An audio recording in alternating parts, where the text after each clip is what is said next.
Hello student, आपका हमारे इस यूट्यूब चैनल पे स्वागत है। आज हम क्लास 11 की रिकॉर्डिंग ऑफ ट्रांजैक्शन में स्पेशल पर्पस बुक में कैश बुक के प्रैक्टिकल क्वेश्चन को कैसे सॉल्व किया जाता है उसके बारे में समझाएगा। पिछले वीडियो में कैश बुक क्या होता है, उसकी मीनिंग क्या है, कैरेक्टरिस्टिक्स क्या है, इसकी टाइप क्या है, कैसे किया जाता है, वो मैं आपको बता चुका हूँ। इस वीडियो में इसको प्रैक्टिकल क्वेश्चन को कैसे सॉल्व करना चाहिए, क्योंकि प्रैक्टिकल क्वेश्चन आपको या तो सिंपल कैश बुक या 3 कॉलम कैश बुक या पेटी कैश बुक, ये चारों टाइप में से 2 क्वेश्चन आपको क्वेश्चन पूछते हैं। तो उसको प्रैक्टिकल में सबसे पहले आपको सिंपल कैश बुक कैसे सॉल्व किया जाता है। नाम से सिंपल कैश बुक मतलब इसमें केवल कैश की एक ही कॉलम होगी, डेबिट और क्रेडिट। तो प्रैक्टिकल क्वेश्चन कैसे किया जाता है, ऊपर आप लिखेंगे simple cash book. Simple cash book copy का 2 भाग बना लीजिएगा, एक डेबिट पोर्शन और एक क्रेडिट पोर्शन। तो ये एक अमाउंट का वाउचर नंबर, एलएफ और ये डेट, एक डेबिट साइड की, इसी तरह क्रेडिट में date, particular, LF, voucher number और कैश के। ये मैं आपको इसमें बता रहा हूं। सबसे पहले ये date, particular, LF, voucher number, यानी वाउचर नंबर जो वाउचर बनते नहीं बिजनेस ट्रांजेक्शन में, कैश बुक में होगी, उसका एंट्री इसमें होगा। उसके बाद एक अमाउंट का ये कैश का कॉलम, फिर इसी तरह date, particular, LF, voucher number और अमाउंट। ये एक देखिए डेबिट साइड होती है इधर, और इधर क्रेडिट साइड। रिसिप्ट, जितने भी पैसे रिसिप्ट होगा यानी पैसे आएगा तो आपको इधर लिखना है, और पेमेंट करा तो आप ये पेमेंट करा तो आपको ध्यान रखना है। रिसिप्ट होगा तो डीआर में, पेमेंट करा तो सीआर में। मैं एक एग्जांपल देके बता रहा हूँ। जैसे मान लीजिए 2018 1 जनवरी को बोला है कैश बैलेंस दे रखा है। कैश बैलेंस मान लीजिए 10,000, ये कैश बैलेंस दे रखा है। तो कैश बैलेंस मतलब ओपनिंग कैश बैलेंस से स्टार्ट होती है और आंसर क्लोजिंग कैश बैलेंस से स्टार्ट। ध्यान रखिए कैश बुक की रूल है कि ओपनिंग कैश बुक से कैश बैलेंस स्टार्ट होगी और आंसर क्लोजिंग कैश बैलेंस से आएगा। तो जैसे मान लीजिए यहाँ पर लिखिए 2018, ईयर एक ही बार लिखेंगे, वीआर में भी 2018, सीआर में। ये मंथ वाइज चलता है, मंथ वाइज, और एक ही मंथ में डेट वाइज चलती है। इसमें जैसे मान लीजिए 1 जनवरी को आपको क्या लिखा है, कैश बैलेंस दे रखा है। तो इसको कैसे लिखेंगे, टू बैलेंस बीडी। बीडी का मतलब ब्रॉट डाउन। ओपनिंग बैलेंस को हमेशा बीडी, पुराने तो बीडी कहते हैं, जो नया निकालते हैं हमेशा सीडी यानी कैरिड डाउन। तो ओपनिंग बैलेंस बीडी कैश में लिखेगा ये 10,000। अब मान लीजिए कभी कभी कैश बैलेंस के जगह पैसा लिखा रहता है स्टार्टेड बिजनेस विथ कैश, ऐसा लिखा रहता है ना। तो उसको टू स्टार्टेड बिजनेस मतलब बिजनेस में स्टार्ट करा, तो बिजनेस में पैसा आया, किस रूप में आया, कैपिटल। उसके जगह पे आप टू कैपिटल अकाउंट, या उसने बिजनेस में पैसा लगा तो टू कैपिटल अकाउंट, जो भी अमाउंट वो यहाँ लिखेगा। इसी तरह मान लीजिए आपने कैश गुड्स सोल्ड करा, दूसरे मान लीजिए 2 तारीख को गुड्स सोल्ड फॉर कैश 2000। देखिए क्रेडिट कैश बुक में क्रेडिट का नहीं होगा, ये दिमाग में फिट कर लीजिएगा। क्रेडिट ट्रांजैक्शन का इसमें नहीं होगा, ओनली कैश का होगा। तो माल बेचा तो पैसा आया, तो 2 तारीख डेट यहाँ लिखेगा 2 जनवरी, यहाँ लिखिएगा टू सेल्स अकाउंट, जो भी तारीख है 2,000 रुपये ये लिख दीजिए। मान लीजिए आपने गुड्स परचेस करा। गुड्स परचेस 2 टाइप की होती है, कैश परचेस और एक क्रेडिट परचेस। तो यहाँ पर ओनली कैश बुक है तो क्रेडिट का ही कैश का ही होगा। मान लीजिए 3 तारीख को आपने माल परचेस करा, तो इंटी लिखेंगे by goods by purchase account, मान लीजिए 1,000 रुपये, ठीक है। इसी तरह मान लीजिए आपने वो जितनी भी पेमेंट करा, मान लीजिए 4 तारीख को सैलरी दी, तो बाय सैलरी अकाउंट, पैसा गया यानी पैसा आए तो डीआर में लिखना, पैसा जाए तो सीआर में लिखिए। मान लीजिए 2,000 दिया। फिर मान लीजिए 6 तारीख को रेंट दिया, तो बाय रेंट, जो भी रेंट देगा यहाँ लिखेंगे। इसी तरह मान लीजिए वापस आपने माल बेचा मोहन को फॉर कैश, मोहन का नाम क्रेडिट नाम नहीं आएगा, यदि नगद बेचा तो आएगी। तो मान लीजिए 7 तारीख को टू सेल्स, मान लीजिए फिर 4000 का माल बेचा ने, पैसा आए तो डीआर में लिखना और पैसा जाए तो सीआर में। कैश बुक की रूल है, इधर टू लिखते हैं, इधर बाय लिखते हैं। रिसिप्ट साइड इधर होता है, पेमेंट साइड ये ध्यान रखिए। सिंपल कैश बुक आएगा तो आप 3 कॉलम ऑन पेटी कैश बुक कर सकते हैं। पैसा आए तो डीआर में लिखना है, पैसा जाए तो सीआर में लिखना है। मान लीजिए कमीशन रिसीव हुआ 12 तारीख को कमीशन, तो टू कमीशन। कमीशन देखिए रिसीव होगा तो इधर लिखेंगे, कमीशन पेड करा तो इधर, रेंट रिसीव होगा तो इधर लिखेंगे, रेंट पेड। जितनी भी एक्सपेंसेस करा नगद कैश, जितनी भी ट्रांजेक्शन हो के सिंपल कैश बुक में आएगा। तो कमीशन रिसीव मान लीजिए 5000 रुपये। इसके बाद मान लीजिए 16 तारीख को आपने फिर माल परचेस करा, कैश परचेस करा, तो बाय परचेस ये 10,000 को 10,000 यहाँ लिखिएगा। ठीक है, इसके बाद क्या करेंगे, जितनी पैसा आए तो इधर और पैसा गए तो इधर। ये सिंपल कैश बुक का ध्यान रखे रूल। पैसा आए तो डीआर में, यानी रिसीव हो तो डेबिट साइड, और पेमेंट करा किसी भी को भी पेमेंट करा, जैसे मोहन को पेड करा, तो मान लीजिए 20 तारीख को बाय मोहन, मोहन को आपने पेड करा 1000 रुपये, यहाँ लिख देंगे। मान लीजिए सोहन से पैसा मिला, तो मान लीजिए 20 तारीख को टू सोहन, सोहन अकाउंट, सोहन से पैसा मिला मान लीजिए 15,000 रुपये, तो इधर लिखेंगे। इसके बाद यानी पैसा आए तो इधर, पैसा जाए तो इधर। इसके बाद क्या करते हैं, हमेशा ध्यान रखें कैश बुक का डेबिट की साइड ज़्यादा होगी और क्रेडिट की साइड हमेशा कम होगी। यदि आपने क्रेडिट का ज़्यादा हो गया और डेबिट का कम, तो गलत है। क्या देखिए, कैश में आपके जेब में है 1 लाख रुपए और आप पेमेंट 2 लाख का कैसे कर सकते हैं? तो आप बोलेंगे सर कि ये उधार लेंगे। अरे उधार लोगे तो पहले तो पैसा आएगा ना, तो पैसा आएगा तो डीआर में लिखना और पेमेंट करा तो सीआर में। तो हमेशा always credit, always time cash की जो डेबिट साइड की जोड़ हमेशा ज़्यादा होती है। तो हमेशा देखिए 10 और 2 12, 16 और 15 21 और ये 30 35, ये 36,000। ठीक है, 36,000 डीआर में और सीआर में मान लीजिए 2 और 1 3 और 13 और 1 14, तो 36 में से 14,000 चली गई तो 22,000 आएगी 31 में। और बैलेंस हमेशा ध्यान रखें 31 तारीख को महीने के एंड में आएगी बाय बैलेंस सीडी। सीडी का मतलब कैरिड डाउन, अगले महीने ट्रांसफर हो जाएगी। तो 36,000 में से ये घटा देंगे तो ये जो आंसर आया 22,000 रुपये। इसको क्या करके लिखेंगे, बाय बैलेंस सीडी। इसको क्लोजिंग कैश बोलता है। आपके पास पहले कितनी थी 10,000 और बिजनेस ट्रांजेक्शन करने के बाद जनवरी महीने में आपकी इतनी बैलेंस 22,000 बची और इसको टोटल लगा देंगे 36,000 डेबिट साइड में, आमने सामने, यानी ये टोटल होनी चाहिए, ये टोटल दोनों। ये क्या करते हैं इसके बाद, ये इस महीने की क्लोजिंग है, इसको अपन लोग नेक्स्ट मंथ को, जनवरी के बाद फरवरी में नेक्स्ट मंथ को ट्रांसफर करेंगे टू बैलेंस बीडी। ये हो गई आपकी सिंपल कैश बुक कैसे करते हैं, मैंने आपको बताया। इसके बाद मैं आपको बता रहा हूँ डबल कॉलम कैश बुक, यानी अमाउंट के 2 कॉलम बनेगी, कैश और डिस्काउंट की या बैंक प्लस डिस्काउंट की, मैंने आपको बता चुका हूँ। तो अभी मैं आपको बता रहा हूँ double column cash book, double column cash book, यानी अमाउंट के 2 कॉलम कैश प्लस डिस्काउंट का मैं बना रहा हूँ। अभी आपको बता रहा हूँ एक एग्जांपल देख के, ये डेट और एक डिस्काउंट का भी कॉलम बनेगा साथ में। ठीक है, डेबिट में फिर डेट, पर्टिकुलर, एलएफ, डिस्काउंट और कैश का। ठीक है, तो ये डेबिट साइड मालूम है, date, particular, LF, discount. Voucher number बनाने की जरूरत नहीं है।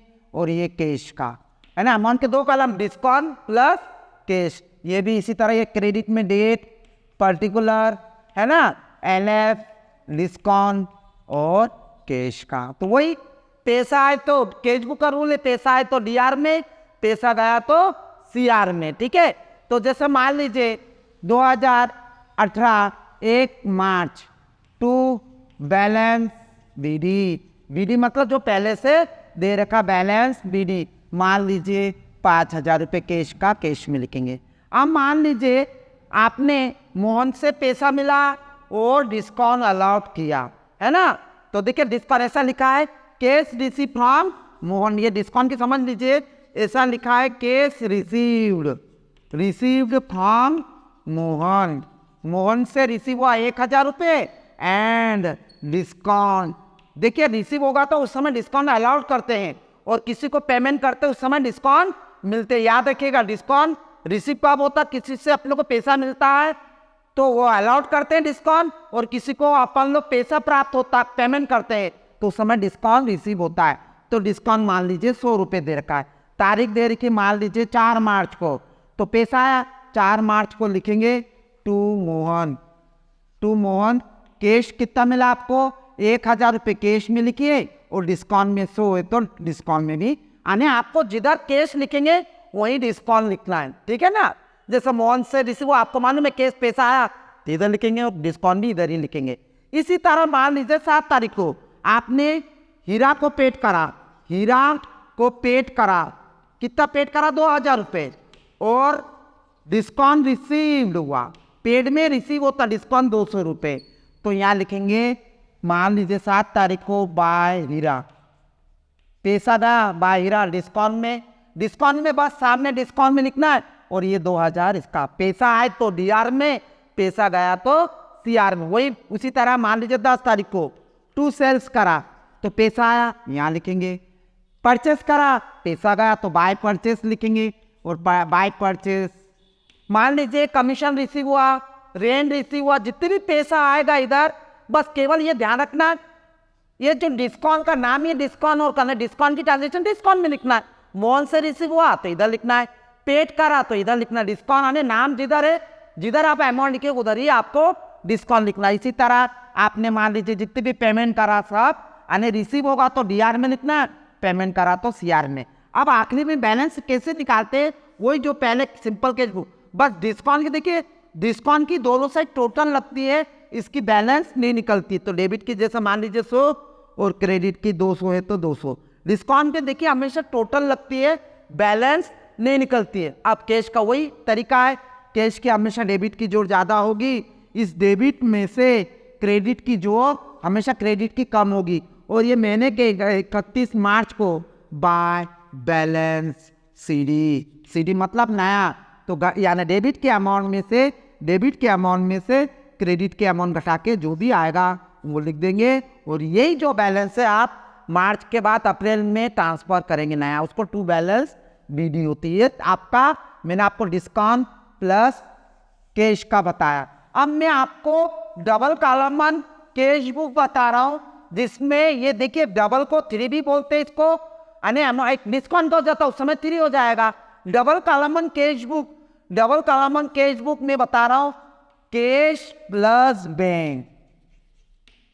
देखिए कैश प्लस बैंक मतलब अमाउंट कैश और बैंक का, इसमें डिस्काउंट नहीं है। तो इसमें ध्यान रखिए पहला जितने भी कैश ट्रांजेक्शन होगा, कैश ट्रांजेक्शन हमेशा अमाउंट कहाँ आएगी कैश में, ध्यान रखिएगा। और दूसरी चेक का ट्रांजेक्शन हमेशा बैंक में आएगा, ये ध्यान रखिए। Double column cash book important है क्योंकि ये परीक्षा में आपको double column cash book question आपको कंपलसरी पूछता ही है डबल कॉलम कैश बुक। तो उसके लिए डबल कॉलम कैश बुक करने के लिए ये लॉजिक आपको थोड़ा सा ध्यान रखना है। कैश ट्रांजेक्शन की जितनी भी होगी वो अमाउंट कैश के कॉलम में लिखेंगे और चेक के ट्रांजेक्शन हमेशा बैंक में लिखेंगे। अब देखिए चेक के भी मेन देखिए 2 होता है, एक होता है चेक रिसीव्ड। देखिए ये इसको थोड़ा सा आप स्पेशल ध्यान रखें, चेक रिसीव इसके 2 टाइप्स हो सकते हैं। यदि जैसे मान लीजिए किसी व्यक्ति से चेक रिसीव हुआ सेम डेट में बैंक में आपने डिपॉजिट कर दिया, जैसे मान लीजिए मोहन से चेक मिला, क्या मिला मोहन से आपको चेक रिसीव हुआ, क्या रिसीव हुआ 1000 रुपये। देखिए इसके 2 ऑप्शन हो सकते हैं, या तो सेम डेट में जमा कर दिया, यानी मोहन से चेक रिसीव हुआ सेम डेट में डिपॉजिट कर दिया, तो अमाउंट कहाँ लिखेंगे बैंक में लिखेंगे, कहाँ लिखेंगे बैंक में। उसके बाद सेम डेट में जमा करा तो अमाउंट बैंक में, ये दिमाग में फिट कर लीजिए। सेम डेट में डिपॉजिट करा तो बैंक में लिखा। अब दूसरा ऑप्शन हो सकता है सेम डेट में डिपॉजिट नहीं कराने, आज चेक मिला और आप 2-3 दिन बाद या नेक्स्ट डे में डिपॉजिट करते, तो अब वो चेक को आप हम लोग क्या मानेंगे, कहाँ रखेंगे उसको? चेक को तिजोरी में रखेंगे, तो उसको अपन लोग कैश मान लेंगे। क्या मान लेंगे? ऐसा मानेंगे चेक तो रिसीव हुआ, सेम डेट में जमा नहीं करा तो उसको कैश मानेंगे, सेम डेट में जमा करा तो बैंक में लिखेंगे। ये दिमाग में फिट कर लीजिएगा 2 पॉइंट। इसके बाद होता है डबल कॉलम कैश बुक करने के लिए आपको कॉन्ट्रा एंट्री याद होना चाहिए। कॉन्ट्रा एंट्री मतलब ऐसी एंट्री जिसका कैश बुक में, डबल कॉलम कैश बुक में दोनों साइड होती है, यानी बहुत एंट्री होती है। कॉन्ट्रा मतलब दोनों साइड, एक डेबिट में भी होगी और क्रेडिट में होगी। तो कॉन्ट्रा एंट्री 2 ट्रांजेक्शन का होता है, ये दिमाग पर आप नोट कर लीजिए। ये कॉन्ट्रा एंट्री हमेशा 2 चीज की होगी। जैसे for example deposit into bank, ये इसकी कॉन्ट्रा एंट्री होगी। डिपॉजिट इनटू बैंक, आप देखिए बैंक में डिपॉजिट करा तो आपका क्या होगा? कैश कम हो जाएगा, कैश माने माइनस डिक्रीज हो जाएगी, और बैंक क्या हो जाएगी? इंक्रीज हो जाएगी, यानी बैंक बढ़ जाएगा। तो जैसे डिपॉजिट इनटू बैंक करा तो क्रेडिट साइड में से आपकी कैश खाली हो जाएगी और बैंक बढ़ जाएगी। तो इसकी एंट्री क्या करेंगे? यहाँ लिखेंगे, क्रेडिट में लिखेंगे by bank, by bank account, और अमाउंट कहाँ लिखेंगे? अमाउंट आप कैश में लिखना है ना। बैंक लिखा तो यानी कैश कम हो जाएगी, और इधर डेबिट में टू कैश, और अमाउंट का टू कैश अकाउंट, और अमाउंट कहाँ लिखेंगे? बैंक में। ध्यान रखिए, बैंक में डिपॉजिट करा तो कैश खाली हो गई, तो वहां क्या लिखेंगे? कैश नहीं लिखेंगे, बैंक। और डीआर में क्या लिखेंगे? आपकी बैंक बढ़ गई तो टू कैश, और एलएफ के कॉलम में सी लिखना, एलएफ के कॉलम में सी लिखना मत भूलिएगा, ठीक है। ये contra entry deposit into bank, तो कैश खाली होगी, बैंक बढ़ेगी। इसकी एंट्री क्या होगी? By bank to cash. तो ध्यान रखिए, कैश घट गई और बैंक बढ़ गई, ये नोट कर लीजिएगा। दूसरा होता है withdraw, withdraw from bank office use. ध्यान रखिए, ऑफिस यूज बोला है। यदि पर्सनल यूज बोला है तो ड्रॉइंग होगी, उसकी कॉन्ट्रा एंट्री नहीं होगी। ऑफिस के लिए यदि कैश विथड्रॉ करा बैंक से तो उसकी कॉन्ट्रा एंट्री होगी। तो इसकी कॉन्ट्रा एंट्री क्या होगी? इससे क्या होगा मैं आपको बता रहा हूं। देखिए, इससे बैंक से आपने निकाला तो बैंक क्या हो जाएगी? माइनस हो जाएगी, और कैश प्लस हो जाएगी। ध्यान रखिए। अब इसकी देखिए क्या एंट्री होगी? इसकी एंट्री में आपको बता रहा हूं। देखिए, बैंक से आपने विथड्रॉ करा तो क्या हो जाएगा? बाय कैश, और अमाउंट कहाँ लिखेंगे? बैंक में, क्योंकि बैंक से कम हो जाएगी। और इधर कैश बढ़ जाएगा, कैसा आएगा? बैंक से। तो कैश बोलेगा कि मुझे बैंक से पैसा आया, और बैंक क्या बोलेगा? मैंने कैश निकाला, कैश दिया। तो बाय टू बैंक, और अमाउंट कहाँ लिखेंगे? कैश में। ये किसकी? डिपॉजिट, ये विथड्रॉ फ्रॉम बैंक की एंट्री। ध्यान रखिए, विथड्रॉ फ्रॉम बैंक की एंट्री बाय कैश और टू बैंक, यानी बैंक से कम हो जाएगी, बैंक से माइनस हो जाएगी, और कैश बढ़ जाएगी। और एलएफ के कॉलम में सी लिखना कंपलसरी है। कॉन्ट्रा एंट्री यानी कॉन्ट्रा एंट्री यानी ऐसी ट्रांजेक्शन जिसका दोनों साइड एंट्री किया जाता है, उसे डबल कॉलम कैश बुक। और डबल कॉलम कैश बुक में कॉन्ट्रा एंट्री क्या होती है? मैंने आपको बताया कॉन्ट्रा एंट्री 2 होती है, deposit into bank, withdraw from bank, office इसको। अब मैं आपको एग्जांपल देके समझा रहा हूं।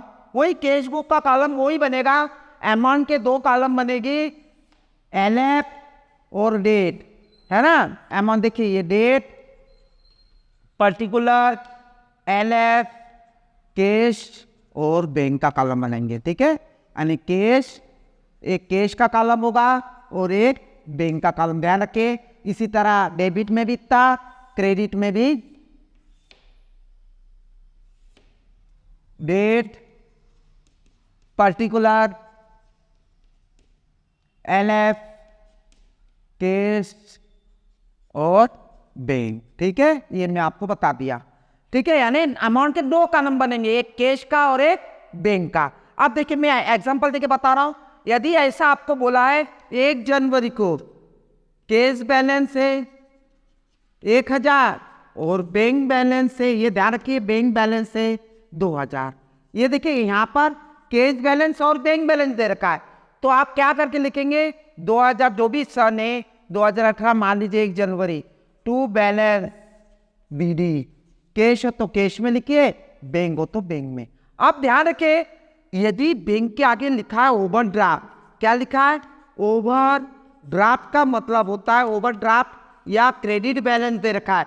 ओवरड्राफ्ट का मतलब आपके बैंक में डिपॉजिट है 1 लाख रुपये मान लीजिए, और किसी का पेमेंट आपने ज़्यादा पैसे निकाल लिए। वो ज़्यादा पैसे कब देते हैं जिनका करंट अकाउंट होता है बैंक में, आपको मालूम है अकाउंट एक सेविंग अकाउंट करंट अकाउंट बहुत सारी टाइप होती है, तो बिजनेसमैन को ओवरड्राफ्ट की फैसिलिटी देते। ओवरड्राफ्ट सेविंग अकाउंट में नहीं होता, करंट अकाउंट में होता, ध्यान रखिए। ओवरड्राफ्ट का मतलब जहां पर ओवरड्राफ्ट आए, ये ध्यान रखिए ओवरड्राफ्ट आए तो क्रेडिट में लिखना, ओवरड्राफ्ट नहीं बोला तो टू बैलेंस विधि कैश और बैंक में। इसी तरह आगे ओवरड्राफ्ट बोले तो आप बाय बैलेंस विधि, विधि मतलब पुराना, कैश का तो कैश का डेबिट बैलेंस ही होगी, कभी भी कैश का क्रेडिट बैलेंस नहीं होगा। यदि बैंक का क्रेडिट बैलेंस बोले तो अमाउंट बैंक में लिखेंगे। जैसे मान लीजिए मैं आपको बता रहा एग्जांपल, आपने गुड्स परचेस करी, गुड्स सोल्ड करा, क्या करा गुड्स सोल्ड करा, तो पैसा आया कि गया, आया, तो यहाँ लिखेंगे टू सेल्स अकाउंट। यदि कैश से करा कैश में लिखेंगे, और चेक से करा उसी दिन चेक से जमा कर दिया तो बैंक में लिखना, नहीं तो कैश में, ठीक है। इसी तरह मान लीजिए आपने गुड्स परचेस करा तो by purchase, by purchase cash से करा कैश में, चेक से परचेस करा दिया, आपने माल खरीदा कैश पेमेंट करा तो कैश में लिखना, चेक से पेमेंट करा तो बैंक में लिखना है, ठीक है। जैसे मान लीजिए आपने रेंट पेड करा बाय रेंट, कैश से करा तो कैश में, चेक से करा तो बैंक में। अब मैं आपको क्वांटा एंट्री, देखिए डबल कॉलम बुक करना है तो क्वांटा एंट्री करना कंपलसरी है। जैसे मान लीजिए 5 तारीख को आपने बैंक से विथड्रॉ करा तो बैंक कम हो जाएगी, तो क्या लिखेंगे बाय कैश, बैंक से मान लीजिए 1000 निकाला, और इधर एलएफ में मैंने बताया था क्वांटिटी, देखिए बैंक से निकाला तो बैंक कम हो गई और कैश बढ़ गई, तो यही डेट को 5 तारीख को ही टू लिखेंगे टू बैंक, और अमाउंट कहाँ लिखेंगे कैश में 1000। देखिए ये क्वांटिटी, क्वांटा एंट्री को नोट करिएगा। जैसे डिपॉजिट बैंक से विथड्रॉ करा तो बैंक कम हो गई और कैश बढ़ गई, इसलिए इसको क्वांटा एंट्री एलएफ में लिखना जरूरी है।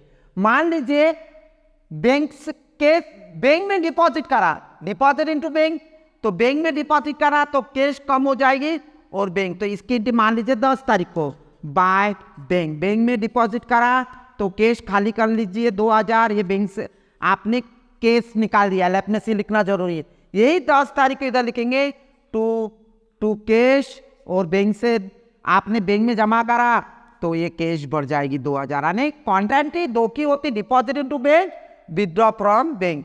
तो मैंने आपको बता दिया क्वांटिटी का। बाकी तो जैसे मान लीजिए चेक रिसीव हुआ, सेम डेट में जमा करा तो अमाउंट बैंक में लिखना, सेम डेट में जमा नहीं करा तो कैश में लिखना है। इसके बाद वही सैलरी पेड, जितनी भी पैसा आए तो डीआर में, पैसा जाए तो बस। क्वांटिटी का विशेष ध्यान रखिए, क्वांटिटी किसका होता है, 2 का, deposit into bank, withdraw from bank. मैंने आप नोट कर लीजिएगा कैसे होती है। इसके बाद ध्यान रखिए आखिर में बैलेंस निकालते हैं, तो ध्यान रखिए कैश का हमेशा डेबिट की जोड़ ज्यादा होगी और क्रेडिट की कम होगी, वही महीने के एंड में निकालेंगे बाय बैलेंस सीडी, कैश में से कैश का घटाइए। अब देखिए कभी कभी क्या होगा, बैंक का डेबिट भी हो सकती है क्रेडिट भी। यदि बैंक की क्रेडिट की जोड़ ज्यादा है तो डेबिट में आएगी 31 तारीख को टू बैलेंस बीडी सीडी, ये बैंक का आ जाए, इसको ओवरड्राफ्ट कहते हैं, यानी क्रेडिट बैलेंस होगी। डेबिट में आया तो उसको अगले महीने जाके क्रेडिट ट्रांसफर होगा, तो बैंक का डेबिट भी हो सकती है क्रेडिट भी हो सकती है। डबल कॉलम कैश बुक में आप नोट करिएगा, ठीक है। इसके बाद में 3 कॉलम, यानी वो एक कॉलम और एक बढ़ जाएगा डिस्काउंट का, तो डिस्काउंट रिसीव हुआ तो इधर लिखना है, पेमेंट करा तो इधर, जिसका जिधर लिखेंगे। मैंने आपको बता दिया डिस्काउंट की एंट्री कैसे करते हैं। अब आते हैं आपको पेटी कैश बुक। पेटी कैश बुक कैसे करते हैं मैंने ये आपको बता रहा हूँ। मैंने पहले बता दिया पेटी कैश बुक क्या होता है।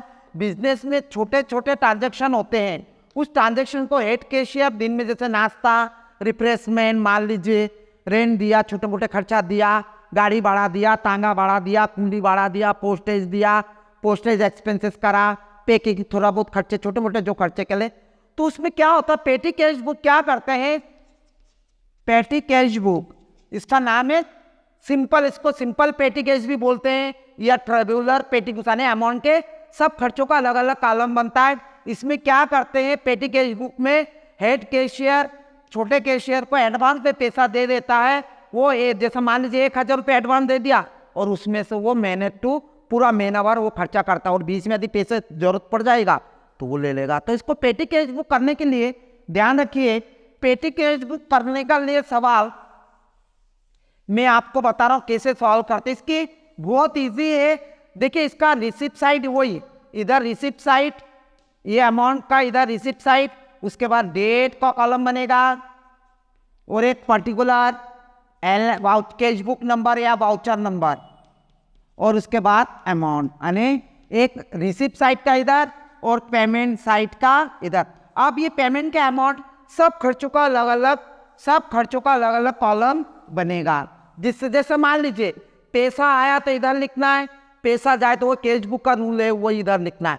बस ध्यान रखना इसको करने के लिए रिसिप्ट साइड इधर लिखना है अमाउंट और उसके बाद डेट, पर्टिकुलर, वाउचर नंबर और अमाउंट। और ये पेमेंट का सब खर्चों का जितने भी खर्चे होंगे छोटे मोटे खर्चे उसका अलग अलग कॉलम बनाएंगे। जैसे मैं आपको एग्जांपल देके बता रहा हूँ,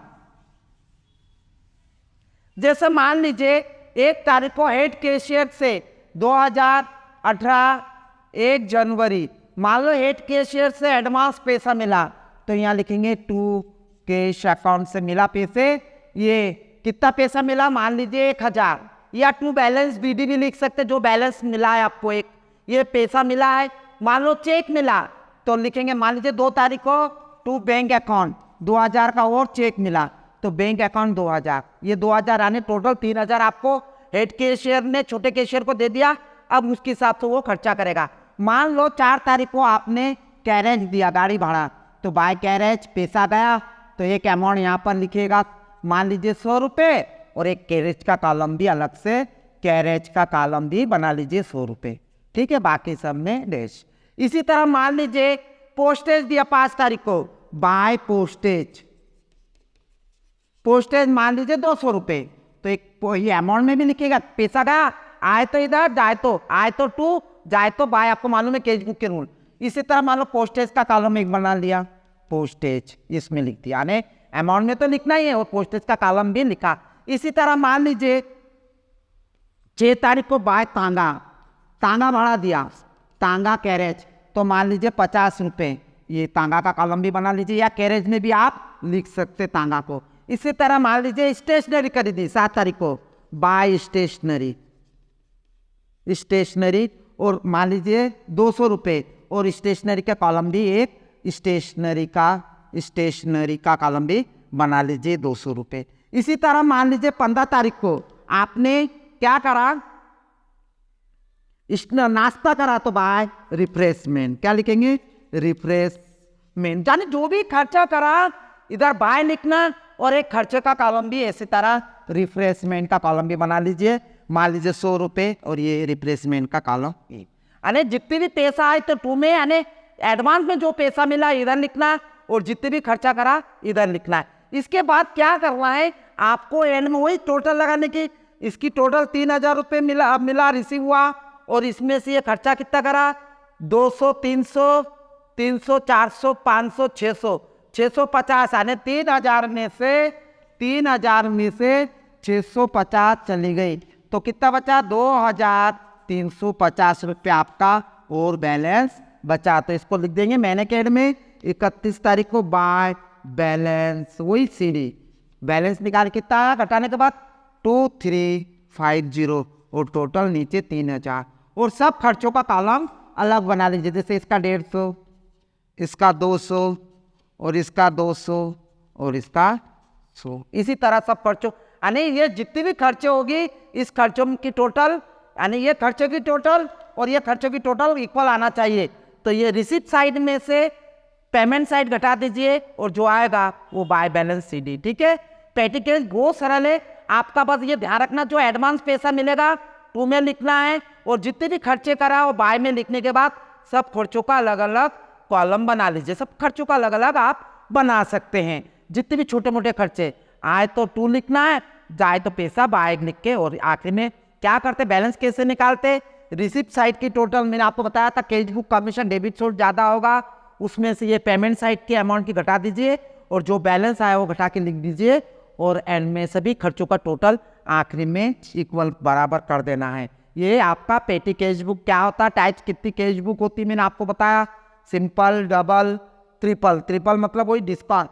तो ध्यान रखिए पेटी कैश भी अधिकतर क्वेश्चन में 2 नंबर 3 नंबर के क्वेश्चन पूछते हैं। तो पेटी कैश मतलब नाम से पता चलता है, सभी खर्चों का अलग अलग कॉलम बनाएंगे। तो कैसे आपको ये वीडियो कैसे लगा, तो दोस्त के साथ शेयर कीजिएगा, लाइक कीजिएगा और हमारे चैनल को सब्सक्राइब करना मत भूलिएगा। धन्यवाद।